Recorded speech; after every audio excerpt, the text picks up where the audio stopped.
चाहिए आपको कि हम ये क्यों पढ़ रहे हैं, क्योंकि पहले आपको सारे सीएनसी के सब्जेक्ट्स, सारे मटेरियल पढ़ा दिए गए, ठीक है, सारे कंपोनेंट्स पढ़ाए गए और क्या उसमें फंक्शन होता है, क्या फीचर होता है, ठीक है, पैनल कहाँ पर लगा है या स्पिंडल कहाँ पर लगा हुआ है, लेड्स क्लियर होना चाहिए आपको कि हम ये क्यों पढ़ रहे हैं, क्योंकि पहले आपको सारे सीएनसी के सब्जेक्ट्स, सारे मटेरियल पढ़ा दिए गए, ठीक है, सारे कंपोनेंट्स पढ़ाए गए और क्या उसमें फंक्शन होता है, क्या फीचर होता है, ठीक है, पैनल कहाँ पर लगा है या स्पिंडल कहाँ पर लगा हुआ है, लेड स्क्रू कहाँ पर लगा हुआ है। Now you can imagine all the diagram, ठीक है। अब आपको एक न्यू स्टूडेंट नहीं हो जो आप क्लास में बैठे हो और आप नहीं बता सकते कि सीएनसी मशीन में प्रॉब्लम कहाँ होती है, ठीक है, ये तो हम पढ़ेंगे प्रॉब्लम कहाँ होती है, ठीक है, लेकिन आपको पार्ट्स के बारे में सारी नॉलेज है। अब आप उसे रिवाइज करोगे, जैसे ये डायग्राम देख रहे हो, this is the CNC machine, ठीक है, this is the spindle part, then the work piece is kept, so everything is clear to you, lead screw is where. So now what is happening in a CNC machine, a number of components are there, ठीक है, बहुत type के components होते हैं। कौन से components? Mechanical, electrical, electronic, ये हो गए, ठीक है, और फिर कुछ पीसी कंपोनेंट्स होते हैं, personal computer, because CNC is always having a personal computer भी है, उसमें डाटा स्टोरेज है, ठीक है, तो उसमें भी कोई प्रॉब्लम हो सकती है। So all the components have to work properly in synchronization, then only a CNC machine will work. So what is the introduction? This introduction is clear to you. Every part is important and we have to, और ये हर part check करना, हर part properly work कर रहा है या नहीं, ठीक है, ये हमें कैसे पता चलेगा? जब हम उसे मशीन को प्रॉपरली थोड़े थोड़े देर के बाद चेक करेंगे, ठीक है। वो एक डेली आप उसे चेक कर सकते हो, वीकली चेक कर सकते हो, जब कोई प्रॉब्लम आएगी तब तो आप चेक करोगे ही, क्योंकि तब तो मशीनिंग होगी नहीं, ठीक है। Then the first question is what are the common problems in CNC machine related to electrical, pneumatic, electronic component. ये क्वेश्चनर में आपको पहला क्वेश्चन मिला है। This is so what are the problems in mechanical components, ठीक है, mechanical components में आपने बहुत सारे पार्ट्स देखे हैं। So what are the parts, what are the problems, ठीक है, आपने पार्ट में देखा है कोई मूविंग पार्ट है, ठीक है, then it can fail, it can like the bearing, the guide rails, ठीक है, screw, then the spindle is a mechanical part, and spindle if it is not getting proper, if it is not working properly, ठीक है, then there is a failure or malfunctioning of the spindle. So what will you do, ठीक है, certain proper measures will be taken. Then spindle lubrication, ठीक है, आपने उसमें lubricants apply किए या नहीं किए। So some points you will take from here, not all the points, okay, you will take some points like problems in the automatic tool changer. You are familiar with the automatic tool changer that it is placed on the CNC machine itself, ठीक है, आप ये छोटा diagram बना के revise कर सकते हो कि यहाँ पर एक chain type automatic tool changer हमने अटैच किया था। ये क्विज में क्वेश्चन भी दिया था कि चेन टाइप पे टूल्स ज्यादा आते हैं या ड्रम टाइप पे आते हैं, ठीक है, या टरट पे आते हैं, ठीक है, ऐसा कुछ था उसमें लिंक। तो आपको पता है कि ऑब्वियसली चेन टाइप में ज्यादा नंबर ऑफ टूल्स की पोजिशनिंग फिटिंग यहाँ पर हो सकती है, ठीक है। सो अगर उस टूल चेंजर में भी कोई प्रॉब्लम है, ठीक है, आप कमांड देते रहो कितनी भी, तो वो टूल चेंज नहीं करेगा। So some headings should be written, that's it, 2 marks question. What are the problems in mechanical component? Again a 2 marks question. What are the problems in electrical component? So firstly define what are the electrical components, ठीक है, वो आपने थोड़े से पढ़े हुए हैं, जैसे कोई भी मोटर्स पार्ट है, ठीक है, वो आपने स्टडी किया है, सर्वो मोटर, स्टेपर मोटर, देखो ये वर्ड आपके लिए न्यू नहीं है अब, servo drive of the motor, ठीक है, if the servo motor is not working then there is a problem in the electrical component. और क्या हो सकता है? स्पिंडल ड्राइव इलेक्ट्रिकल सप्लाई भी हो सकती है, वो उसमें भी प्रॉब्लम हो सकती है, short circuiting problem, low voltage problem, again 2 marks होना चाहिए। देन इलेक्ट्रॉनिक कंपोनेंट्स क्या होते हैं, ये हमने डिटेल में नहीं पढ़ा कि पीएलसी क्या होता है, प्रोग्रामेबल लॉजिक कंट्रोलर, ठीक है, but it is there in the CNC, ठीक है, ये आप फेमिलियर होने चाहिए कि आपको इसमें पता है कि ये डिवाइस इसमें इनकॉर्पोरेटेड है, ठीक है। और उस डिवाइस में क्या होता है, it has a CPU, memory, power, input output, ठीक है। अब उस डिवाइस के ही बहुत सारे कंपोनेंट्स हो गए। अब इस किसी भी कंपोनेंट में प्रॉब्लम आएगी then the CNC machine will not work, ठीक है। तो यही 2 लाइंस की 2 मार्क्स की डिस्क्रिप्शन आपको लिखनी है वहां पर, और ये इजीली क्लियर है। Although we are not studying the electronic components का हमने कोई चैप्टर नहीं पढ़ा है, पूरे सीएनसी मशीन को पढ़ लिया, कोई इलेक्ट्रॉनिक कंपोनेंट्स पीएलसी का डिटेल डायग्राम बना के नहीं पढ़ा है, लेकिन आपको इतना वाइवा में क्लियर होना चाहिए 2 मार्क्स में, कि इलेक्ट्रॉनिक कंपोनेंट्स में क्या प्रॉब्लम हो सकती है, ठीक है। इलेक्ट्रिकल वर्ड अलग है थोड़ा, देखो यहाँ पे इलेक्ट्रिकल कंपोनेंट्स अलग थे, मोटर वाले पार्ट, ठीक है। इलेक्ट्रॉनिक वर्ड थोड़ा अलग है। देन कौन सा वर्ड आएगा, कंप्यूटर। तो सारी ब्रांचेस इसमें आ रही हैं। कंप्यूटर ब्रांच में क्या, कौन सा ऐसा पार्ट है जो सीएनसी मशीन में फिटेड है जो कंप्यूटर ब्रांच से रिलेटेड है, तो आप क्या बताओगे, that there is a computer itself, ठीक है। और उस प्रोग्राम जो हम फीड कर रहे हैं कंप्यूटर में, प्रोग्रामिंग में भी फॉल्ट हो सकती है, ठीक है। कोई सिंटेक्स एरर आपने दे दिया, कमांड ही गलत लिखी, ठीक है। Then the operating fault, then the fault during the program testing, failure of hardware component of the computer system, ठीक है। कंप्यूटर जैसे आप सब फेमिलियर हो, लैपटॉप पे अभी जैसे आप क्लास ले रहे हो, ठीक है, या कंप्यूटर पे ले रहे हो डेस्कटॉप पे, तो आप उस कंप्यूटर सिस्टम का कोई भी पार्ट नहीं वर्क कर रहा, हार्डवेयर में थोड़ी सी खराबी आ गई है, ठीक है, तो आप उस लैपटॉप को रन नहीं कर सकते उतनी एफिशिएंसी से जैसे आप पहले रन कर रहे थे। तो ये फिर से आपको क्लियर हो गया कि कंप्यूटर के पार्ट्स में हमने भी, ठीक है, 2 पॉइंट्स के अकॉर्डिंग 4 पॉइंट्स में से कोई भी 3 पॉइंट्स आप इजीली याद कर सकते हो और ये आपको फेमिलियर है, ठीक है। ये खुद ही बनाया आपने, हार्डवेयर सॉफ्टवेयर, कुछ कहीं पर भी प्रॉब्लम आ गई, प्रोग्रामिंग में प्रॉब्लम आ गई मतलब सॉफ्टवेयर में प्रॉब्लम आ गई, ठीक है, और हार्डवेयर में प्रॉब्लम आ गई तो कोई से भी कंपोनेंट में प्रॉब्लम आ गई, then it will give a error, ठीक है, वो एरर ही मिलेगी। Then what is the problem in the alarm signal, there is a alarm signal if any fault is there in the CNC machine, ठीक है, कोई भी कंपोनेंट काम नहीं कर रहा है, अलार्म सिग्नल रेज होगा। So this is a, if there is a problem in the alarm signal itself, और अगर मान लो अलार्म सिग्नल ही नहीं बजा और प्रॉब्लम थी लेकिन अलार्म सिग्नल रेज नहीं हुआ, बजर का साउंड आपको आया ही नहीं, इसका मतलब कहाँ पर प्रॉब्लम है, अलार्म सिग्नल में ही प्रॉब्लम है सबसे बड़ी, ठीक है। So that this fault diagnosis system can not be working properly, ठीक है। तो ये भी एक कंपोनेंट है जिसमें प्रॉब्लम हो सकती है।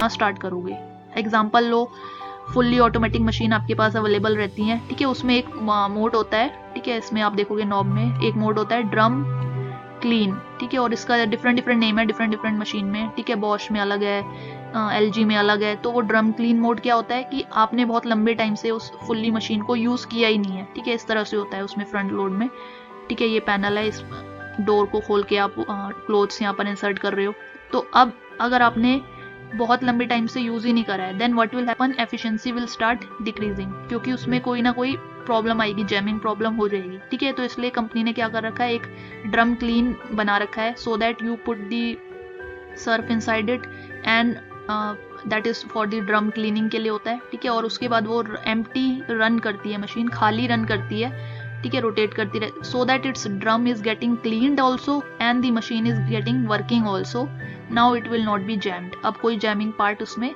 नहीं होगा। ऐसे ही आपको क्या करना है, सीएनसी मशीन को भी बहुत जब आपके पास कंपनी के पास ऑर्डर है ही नहीं तो वो रन क्यों करेंगे, but again it will remove the decrease the efficiency of the machine. So what will you do, you will empty run the CNC in that condition, जब आपको पता है बहुत टाइम से मशीनिंग नहीं हुई तो आप उसे एम्प्टी रन कर दोगे, ठीक है। Again this is a 1 point. Then replace storage battery on time, ठीक है, जो बैटरी जहां पर भी प्लेस्ड है, जिन पार्ट्स में कंप्यूटर डिस्प्लेस अगर कर रहा है लो बैटरी सिग्नल तो आप उसको रिप्लेस करोगे, ठीक है। ये डेली मेंटेनेंस हो गई। सो this is for viva part only, कि डेली मेंटेनेंस आप कैसे करते हो, ठीक है। देन बिकॉज क्वेश्चंस बहुत सारे हैं इसमें इंपॉर्टेंट पूछने के लिए बोर्ड के एग्जाम में और इंटरनल एग्जाम में, तो ये नहीं पूछा जाएगा कि डेली मेंटेनेंस कैसे करते हो, फिर तो हर स्टूडेंट आंसर कर देगा, ठीक है। Lubricant, then accuracy, cleaning, empty run, battery, ये 5 पैरामीटर आपको याद करने हैं, and you have to learn this entire chapter by the key points only. पहले आप की पॉइंट्स बनाओगे, then fill the description later, run the CNC in that condition, जब आपको पता है बहुत टाइम से मशीनिंग नहीं हुई तो आप उसे एम्प्टी रन कर दोगे, ठीक है। Again this is a 1 point. Then replace storage battery on time, ठीक है, जो बैटरी जहां पर भी प्लेस्ड है, जिन पार्ट्स में कंप्यूटर डिस्प्लेस अगर कर रहा है लो बैटरी सिग्नल तो आप उसको रिप्लेस करोगे, ठीक है। ये डेली मेंटेनेंस हो गई। सो this is for viva part only, कि डेली मेंटेनेंस आप कैसे करते हो, ठीक है। देन बिकॉज क्वेश्चंस बहुत सारे हैं इसमें इंपॉर्टेंट पूछने के लिए बोर्ड के एग्जाम में और इंटरनल एग्जाम में, तो ये नहीं पूछा जाएगा कि डेली मेंटेनेंस कैसे करते हो, फिर तो हर स्टूडेंट आंसर कर देगा, ठीक है। Lubricant, then accuracy, cleaning, empty run, battery, ये 5 पैरामीटर आपको याद करने हैं, and you have to learn this entire chapter by the key points only. पहले आप की पॉइंट्स बनाओगे, then fill the description later, ठीक है। एक पेज पे आप सिर्फ की पॉइंट ही लिखोगे, so that you are answering every 1 marks question out of this chapter.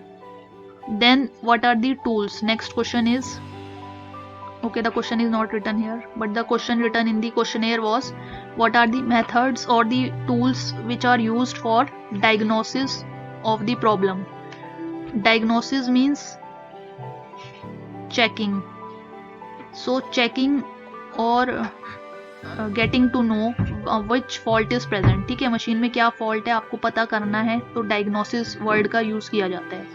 ठीक है, तो ये डायग्नोसिस टूल्स कौन से होते हैं या डायग्नोसिस मेथड कौन से होते हैं. ठीक है, टूल्स का मतलब यहाँ पर ये नहीं है कोई टूल्स आप फिट कर रहे हो यहाँ पे, ड्रिलिंग टूल, मल्टी टूल, ऐसा नहीं है. इसका मतलब है कि कौन से मेथड आप यूज कर रहे हो. ठीक है, तो आपके पास बहुत सारे मेथड है. इंट्यूटिव डायग्नोस्टिक मेथड है. इंट्यूटिव मीन्स इंट्यूशन, आपने सुना हुआ है इंट्यूशन. ठीक है, so you can actually feel that change. ठीक है, फील करते हो या लिसन कर सकते हो, देख सकते हो. ठीक है, स्मेल कर सकते हो, टच कर सकते हो. तो अब ये मशीन के रेस्पेक्ट में कैसे कर सकते हो? We can touch the workpiece part और द स्पिंडल पार्ट. ठीक है, if it is very high in temperature then we know that there is some problem might occur. ठीक है, ऐसे कुछ प्रॉब्लम बाद में हो सकती है, तो कूलेंट और लुब्रिकेंट की एप्लीकेशन की जरूरत है. स्मेलिंग में if there is any smell of oil और गैस लीकेज.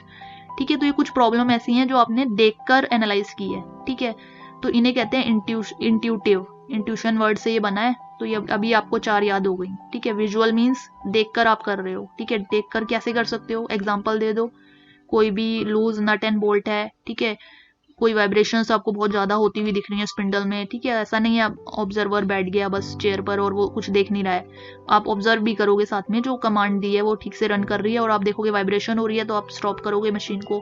ठीक है, लूज नट एंड बोल्ट, ये सारी चीजें पहले देखी जाती हैं. So these are all the intuitive diagnostic.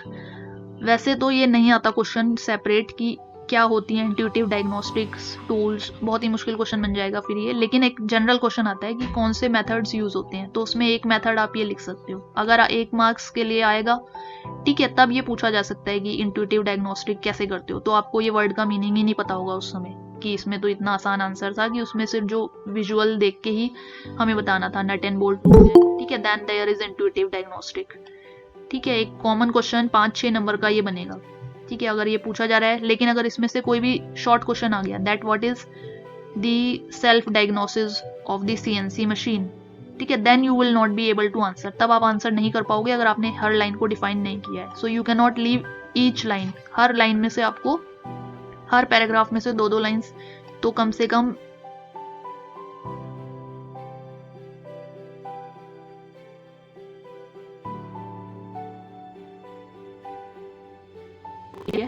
This is the self-diagnosis tool which enables CNC machine to find the possible fault.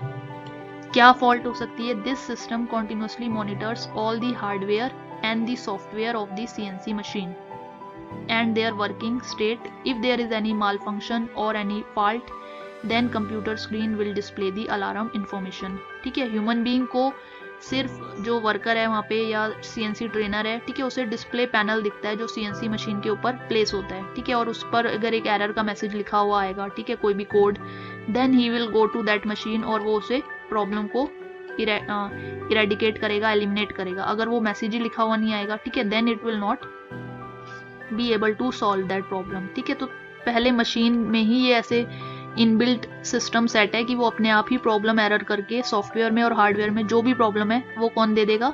Machine self diagnosis करके दे देगी कंप्यूटर की स्क्रीन पे. अभी आप देख सकते हो स्क्रीन पे ऐसे डमी बनाया है हमने, कोई भी एरर का पार्ट उसने शो कर दिया जैसे ई.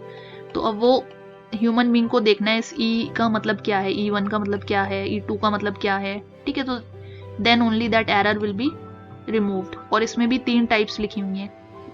ठीक है, वो कब डायग्नोस करती है मशीन अपने आप को खुद ही? जब एक तो शुरुआत में, ठीक है, यहाँ पे क्या लिखा हुआ है स्टार्ट में, तो एक तो स्टार्ट में करेगी सेल्फ डायग्नोसिस को, या फिर रन करेगी सेल्फ डायग्नोसिस को. ठीक है, तीसरा तरीका है ऑफलाइन फॉल्ट डायग्नोसिस भी मशीन अपने आप को कर सकती है. तो अब ये तीनों कंडीशन को आप डिस्क्राइब करोगे 2-2 मार्क्स क्वेश्चन के लिए. ठीक है, कि शुरुआत में कैसे करेगी, और ये बहुत ही इंटरेस्टिंग है अगर आप इसे इस तरह से पढ़ोगे जैसे समझाया जा रहा है, वरना ये टॉपिक पूरा ही मुश्किल है और आपके लिए एक भी आंसर समझना मुश्किल है। ठीक है, क्योंकि ये कंप्यूटर से ज़्यादा रिलेटेड है, इलेक्ट्रिकल से ज़्यादा रिलेटेड है, हम मैकेनिकल से नहीं है। ठीक है, लेकिन आपको पढ़ना है सीएनसी मशीन, तो ये सारी चीज़ें थोड़ी सी क्लियर होनी चाहिए कि सेल्फ डायग्नोसिस का मतलब है जो मशीन खुद से अपने आप को एरर दिखा रही है, क्योंकि उसके अंदर ही हार्डवेयर है, उसी के अंदर सॉफ्टवेयर है। अब किस पार्ट में एरर है मशीन दिखा दे तो बहुत अच्छी बात है, आपको सिर्फ एरर को सॉल्व करना होगा।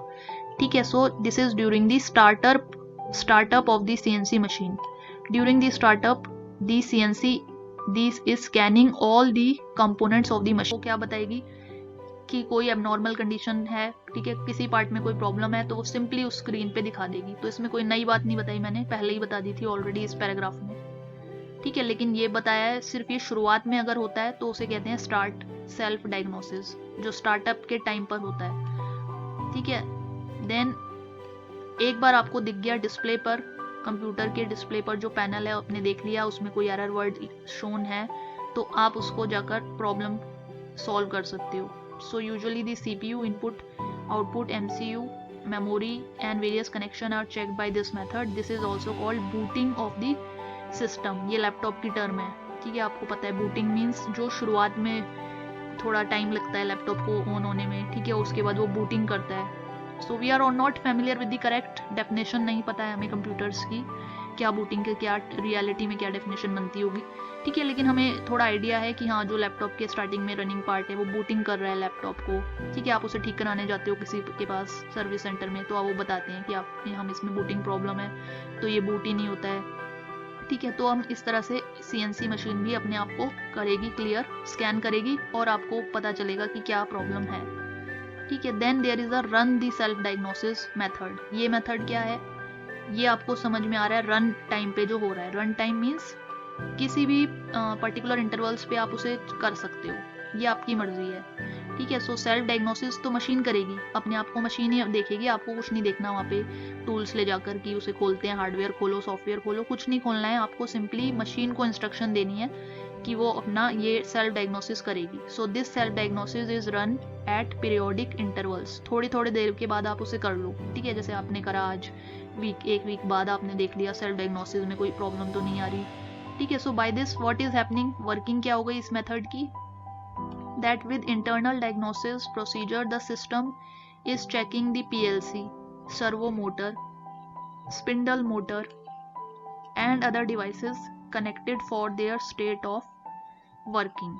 ठीक है, ये आप या तो इसे प्रिंसिपल कह लो, ठीक है, या फिर इसे वर्किंग कह दो। ये एक लाइन कोई भी स्टूडेंट अपनी मर्जी से नहीं बना सकता, बाकी बना सकते हो, बाकी समझा सकते हो, लेकिन ये नहीं बना सकता, ये चेक क्या करता है एक्चुअल में। ठीक है, तो आपको याद ही करना पड़ेगा motor, spindle motor and PLC devices की, और जितने भी अदर डिवाइसेस हैं कनेक्टेड करेंगे, उनकी स्टेट ऑफ वर्किंग क्या है, ओके है या नहीं ओके है। देन इट इज, अब अगली लाइन आपसे बता सकते हो कि अगर नहीं है ओके तो क्या होगा, वही सेम आंसर आ रहा है बार बार जो मैं बना रही हूँ इसमें, पैनल पे कोई स्क्रीन एरर शो हो जाएगी और यूजर को, ह्यूमन बीइंग को, एक बार ये क्लियर करते हैं, offline means sometimes when a fault occurs CNC machine has to be stopped and we have to check what is the fault, so this is known as offline fault diagnosis. ये questionnaire में मैंने अलग से definition पूछी है offline की।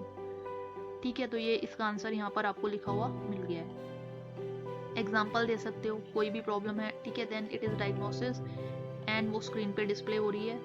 ठीक है, और with this help the fault can be reduced. तो ये जो टॉपिक देखने में बहुत मुश्किल लग रहा था, क्या ये डायग्नोसिस कहाँ से आ गए इतने सारे, तो आपने दो क्लियर कर लिए, इंट्यूटिव डायग्नोस्टिक भी क्लियर कर लिया, सेल्फ डायग्नोसिस के भी 3 तरीके क्लियर हो गए। कोई से भी अब 2 लिख सकते हो, क्वेश्चन के मार्क्स के ऊपर है कितने मार्क्स का पूछा जाएगा।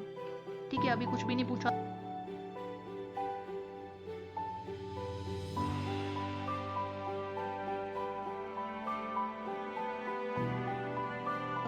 क्विज 2 दी होगी, प्रोग्राम टेस्टिंग मेथड। ठीक है, in this tool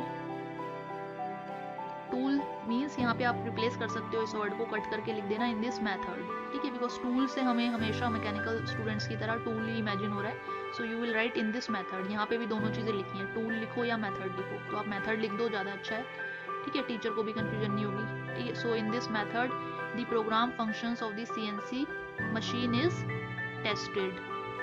The test program is fed to the CNC system and then it is made to run the machine to perform cutting operation. ठीक है, so you are actually testing the program itself. ठीक है, आपने इस programme का नाम क्या दे रखा है, टेस्ट रन क्या रखा है आपने. ठीक है, एक प्रोग्राम बनाया है और उसे टेस्ट रन करना है, एक्चुअल रन से पहले टेस्ट रन करना है. So this test program is fed to the CNC system. कि वो अगर आपने एक प्रोग्राम बनाया मान लो, ठीक है, और वो सही नहीं है तो एक्चुअल मशीनिंग ही गलत हो जाएगी. तो उससे पहले आपने क्या करा, टेस्ट प्रोग्राम बनाया और उसे फीड करा CNC सिस्टम में. ठीक है, और उसके बाद आपने उसकी कटिंग ऑपरेशन, एक्यूरेसी, क्या रिलायबिलिटी है प्रोग्राम की, ठीक है, वो सिमुलेशन के थ्रू देख ली. ठीक है, then you are running that program. तो कहीं ना कहीं आपका वर्क पीस सेव है. So the modern day CNC machines have the capability to show the cutting operation on the computer screen with simulation. ठीक है, तो सिमुलेशन देख के आप उसे करोगे. ये क्वेश्चन मैंने आपसे रेज भी किया था एक क्विज में कि आप ऑन स्क्रीन CNC में आउटपुट देख सकते हो. तो कुछ स्टूडेंट्स के रिप्लाई थे नो. तो ऐसा नहीं था क्योंकि पता नहीं उन्होंने शायद फर्स्ट लेक्चर अटेंड नहीं किया. हमेशा से ये बनाया जाता है डायग्राम कि ये CNC है. ठीक है, उसमें मशीन पर एक CNC पैनल, डिस्प्ले पैनल जरूर लगाना है. ठीक है, या डिस्प्ले यूनिट लगानी है. और उस डिस्प्ले यूनिट पे आप क्या देखते हो, शुरू से ये पढ़ाया जा रहा है कि उस पर जो एक्चुअल मशीनिंग हो रही है, ठीक है, क्या कितनी कटिंग हो रही है वो आप उस पर देख सकते हो कि वर्क पीस शो होगा. ठीक है, और टूल शो होगा. तो वर्क पीस ने एक पॉइंट से दूसरे पॉइंट पे एक पॉइंट की ड्रिलिंग कर ली है. ठीक है, तो वो शो होगा आपको, एक ड्रिल होता हुआ दिख जाएगा. फिर दूसरे पॉइंट पे जाएगा तो वो मूव करके आएगा. ठीक है, तो ये एक्चुअल में आपको सिमुलेशन के साथ शो करता है. तो ये भी कोई न्यू टर्म नहीं है, लेकिन आपको रिवाइज करनी है सारी चीज. Then electrical parameters comparison tool. ये क्या क्लियर हो रहा है इससे आपको, कोई भी इलेक्ट्रिकल पैरामीटर्स ज़्यादा नहीं पढ़ते हम. ठीक है, वोल्टेज फ्लक्चुएशन वाला आप एक एग्जांपल लर्न करोगे. ठीक है, so voltage fluctuation is there from the normal value. ठीक है, तो ये खुद में भी एक फॉल्ट क्रिएट कर सकती है आगे जाके. ठीक है, so those has to be compare. ठीक है, वो कंपैरिजन टूल उसको कंपेयर करेगा कि ये नॉर्मल वैल्यू से कितना फ्लक्चुएशन कर रही है, क्या ये उतनी रेंज में है जितना लिमिट हो जाए, टॉलरेट हो जाए. नहीं है तो वो फिर अलार्म का सिग्नल बजेगा और आपको चेक करना पड़ेगा कि ऐसी वोल्टेज में फ्लक्चुएशन क्यों आई, उसको ठीक करना पड़ जाएगा. तो उसके लिए एक अलग से इलेक्ट्रिकल पैरामीटर कंपैरिजन मेथड्स लगाए जाएंगे. Then there is a PLC diagnosis tool. PLC से आप समझ गए, प्रोग्रामेबल लॉजिक कंट्रोलर. अगर PLC के खुद में कंपोनेंट्स में कोई प्रॉब्लम है, ठीक है, तो वो डायग्नोस होगी. So this is built in programmable controller to diagnosis the fault of electrical components. कौन से इलेक्ट्रिकल कंपोनेंट्स की चेकिंग करेगा ये, ठीक है, जो इलेक्ट्रिकल कंपोनेंट CNC मशीन पर अटैच हैं. ठीक है, एक बार चेक करा है और उसके बाद आंसर हमेशा सेम है, then the CNC alarm will be raised and CNC alarm से पता चल जाएगा, it indicates the cause of the fault आखिर इसमें क्यों आई. तो ये एक पूरा स्टोरी की तरह चल रहा है. देख रहे हो आप, हमेशा वही चीज़ हो रही है. फॉल्ट आ रही है, ठीक है, स्क्रीन पर डिस्प्ले हो रही है, या फॉल्ट आ रही है तो अलार्म रेज हो रहा है, तभी आपको पता चलेगा एरर है, अदरवाइज नहीं. ये सब मशीन ने ऑटोमेटिक खुद इसमें पार्ट्स फिटेड हैं ये सारे मेथड्स के थ्रू. अब जो क्वेश्चन नेक्स्ट आया है, एक और मेथड बचा हुआ है इसमें, एक प्रिंसिपल एनालिसिस टूल. ये डिफरेंट है. ठीक है, तो ये आप देखोगे, the mechanical components of CNC machine work with various sensor. ठीक है, अब अगर किसी भी सेंसर में ही प्रॉब्लम आ गई है, then there will be a fault in the machine also. ठीक है, so the mechanical components work in the circuit. कोई लूप में वर्क कर रहा है. ठीक है, तो if this tool is working on the principle that the function of each loop is different from the other loop. So the working of each loop को ये एनालाइज करता है एंड इट गिव्स, ये है इसका आंसर, लास्ट की line जो लिखी है दो. इस टूल का मीनिंग क्या है, प्रिंसिपल एनालिसिस टूल क्या करता है, नाम से ही क्लियर है, एनालिसिस करता है. किसका एनालिसिस करता है, एक लूप. ठीक है, एक सर्किट है. ठीक है, दूसरे सर्किट को वो वर्किंग को एनालिसिस करेगा एंड उसके बेसिस पे वो अलार्म रेज करेगा. This tool analysis the working of the each loop and gives indication if there is any fault, कोई प्रॉब्लम. चैप्टर का नाम वही है, माल फंक्शनिंग बोलो या प्रॉब्लम बोलो या एरर बोलो या फिर फॉल्ट बोलो, एवरीथिंग इज सेम. ठीक है, तो अब अगर उस लूप में कोई भी माल फंक्शन, कोई प्रॉब्लम है तो वो डिटेक्ट करेगा. Then there is another question in the questionnaire, what is the common problem and remedy in the CNC machine. ठीक है, इस क्वेश्चन को पूछने के दो तरीके हैं. दूसरा तरीका क्या है, what is CNC machine trouble shooting.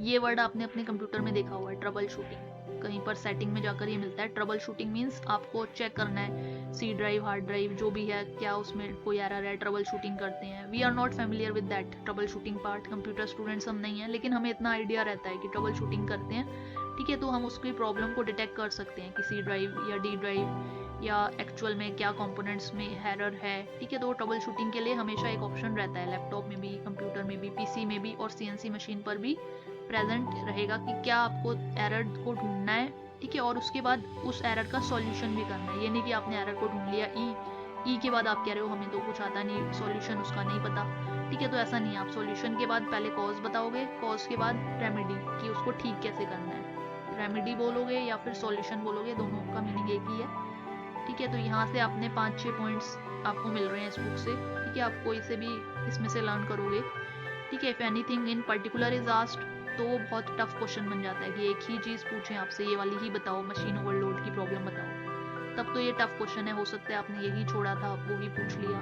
ठीक है। इसलिए ये आता नहीं है, एक जनरल क्वेश्चन आता है कि आप क्या ऑब्जर्व करते हो प्रॉब्लम्स और उन प्रॉब्लम्स के सॉल्यूशन बताओ।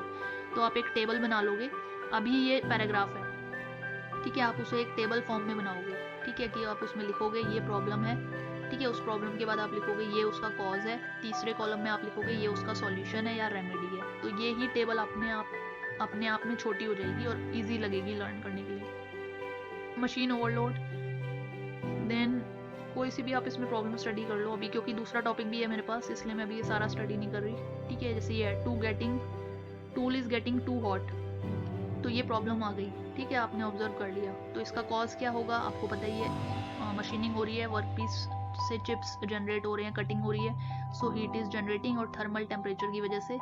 एंड इफ देयर इज, ठीक है, तो एक तो ये रीजन है। दूसरा, if there is improper flow of coolant, heat हो रही थी, कूलेंट को भी डाल दिया आपने, अप्लाई कर दिया, लेकिन वो कूलेंट फ्लो ही नहीं करा सारे पार्ट्स पे, टूल पे, ठीक है, तो वो फ्लो ही नहीं करा, then also the tool is hot.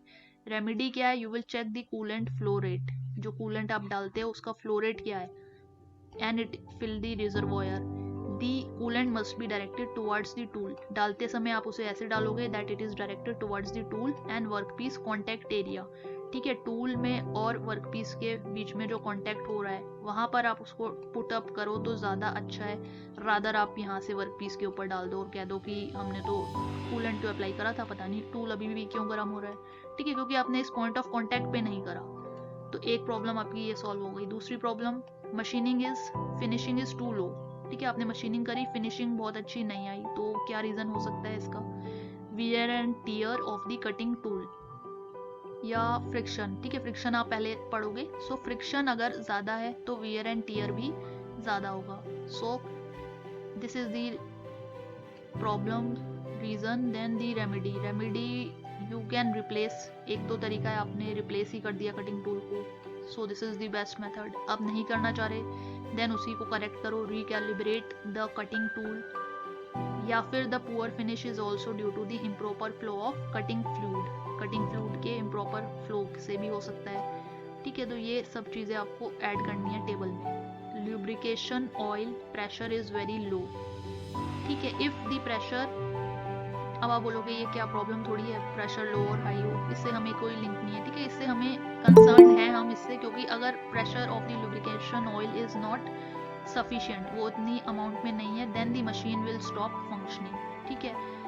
क्यों करेगी उसका रीजन आगे बताओ, ठीक है, because due to the improper supply of the oil, वही रीजन है तीनों में, ठीक है। जैसे इधर भी एक आया था improper flow of the cutting fluid, इधर भी एक आ गया इम्प्रॉपर सप्लाई ऑफ द या improper flow of the cutting fluid oil जो आपने सप्लाई किया है टू दी सीएनसी मशीन, ठीक है। Now how will you check it, again reason वही है जो यहाँ पर आपने एक्सप्लेन किया था, तो कहीं पर भी एक जगह आप उसे याद कर रहे हो वो रिपीट ही होता है अगली लाइन में, ठीक है। आपने यहाँ पे याद किया था कि उसे वर्कपीस और टूल के कॉन्टैक्ट एरिया में ही अप्लाई करना है।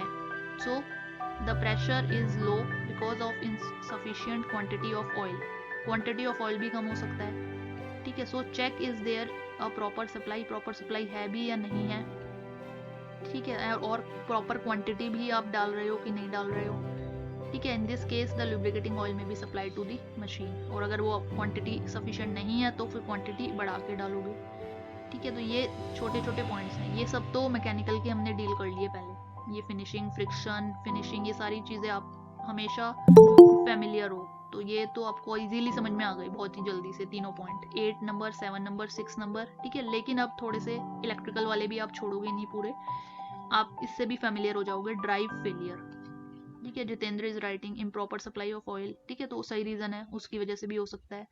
तो कुछ दो रीज़न आपको लिखने हैं, दो रेमेडी लिखनी है, एक लिखना है। So drive means the machine is starting automatically, drive fail अगर हो रहा है। ड्राइव से हम क्या समझ रहे हैं, सर्वो ड्राइव, तो यहाँ पे इन्होंने लिखा है अगर सर्वो ड्राइव में पर्टिकुलर माल फंक्शन है या एक प्रॉब्लम है, माल फंक्शन इज प्रॉब्लम और अ फॉल्ट और अ एरर, ठीक है, तो सर्वो ड्राइव में एरर है, then there is a fault with the drive control power. The failure in power is due to malfunctioning of the drive unit power fuse.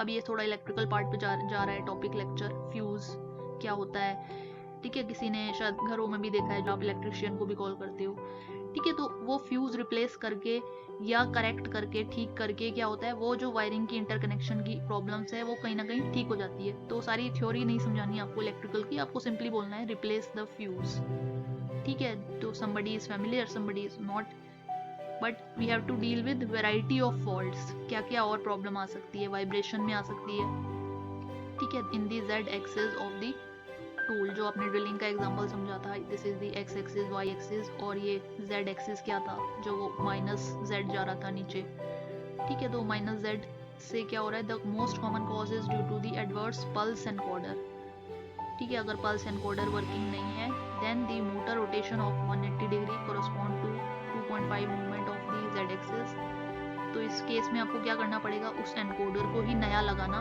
पड़ेगा, ठीक है, या तो उसे रीइंस्टॉल करो या नया लगाओ और उसे एडजस्ट करो, तो एक वाइब्रेशन फॉल्ट का एरर आप बना लोगे नोट, ठीक है। क्वेश्चन उतना ही मुश्किल हो जाएगा अगर आपसे एक ही नाम पूछ लिया जाए कि मशीन ओवरलोड की ही प्रॉब्लम बताओ, तो बहुत मुश्किल है। अगर आपसे जनरल पूछ दिया कि एक्सप्लेन ऑल दी प्रॉब्लम, ठीक है, अब आप और उसकी सॉल्यूशन बताओ, तो अब आप अपने अकॉर्डिंग 5 प्रॉब्लम्स के साथ 5 सॉल्यूशन डिस्कस कर सकते हो, ठीक है। शाफ्ट एक्सिस, फीड शाफ्ट की स्पीड, ठीक है, वो कैसी है, एबनॉर्मल मूवमेंट तो नहीं है, डिस्प्लेसमेंट, ठीक है, तब आप उस केस में क्या करोगे, ठीक है, ये भी बहुत अच्छा पॉइंट था, अभी हमने डिस्कस नहीं किया है। The feed axis is the Y, that is Y axis is having abnormal movement और डिस्प्लेसमेंट, और जब ये फॉल्ट है there is no alarm in the system, ठीक है, then this is due to the fault in the mechanical transmission, ठीक है, disengaging the coupling and checking whether there is, तो अगेन ये सारे